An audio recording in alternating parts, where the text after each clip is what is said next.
স্বয়ং আল্লাহকে সাক্ষী রেখে 1000 দিনার ঋণ নিয়েছিল বনী ইসরায়েলের এক ব্যক্তি। পরে আল্লাহ নিজেই সেই ঋণ শোধ করার ব্যবস্থা করেছেন, কারণ কোনো বাহন না পাওয়ায় নির্ধারিত সময়ের মধ্যে তিনি ঋণদাতার কাছে এসে পৌঁছাতে পারেননি।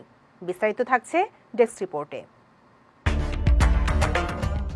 বনী ইসরায়েলের এক ব্যক্তি এক লোকের কাছে 1000 দিনার ঋণ চাইলে ঋণদাতা বলল, কয়েকজন সাক্ষী আনো, আমি তাদের সাক্ষী রাখব।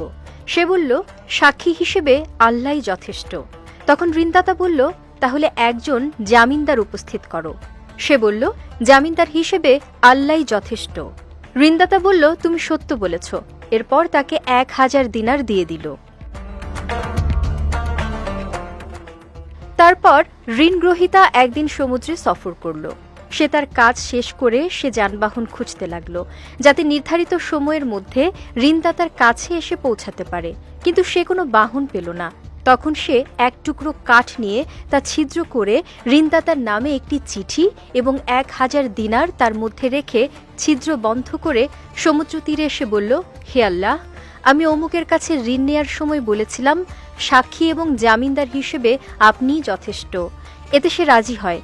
আমি তার ঋণ যথাসময়ে পরিশোধ করার উদ্দেশ্যে যানবাহনের জন্য যথাসাধ্য চেষ্টা করেছি, কিন্তু পাইনি। তাই আমি আপনার কাছে সোপর্দ করলাম।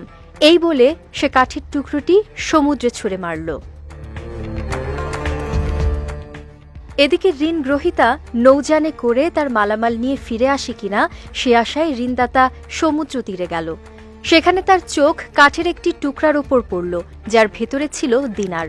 সে কাঠের টুকরাটি তার পরিবারের জ্বালানি হিসেবে বাড়ি নিয়ে গেল। কাঠটি চেরার পর সে দিনার আর চিঠিটি পেয়ে গেল।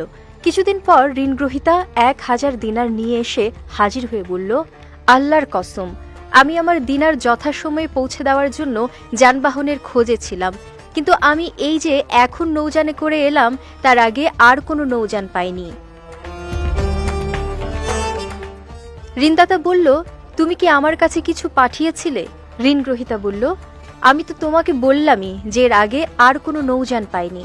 সে বলল, তুমি কাঠের টুকরার ভেতরে যা পাঠিয়েছিলে তা আল্লাহ তোমার পক্ষ থেকে আমাকে শোধ করেছেন।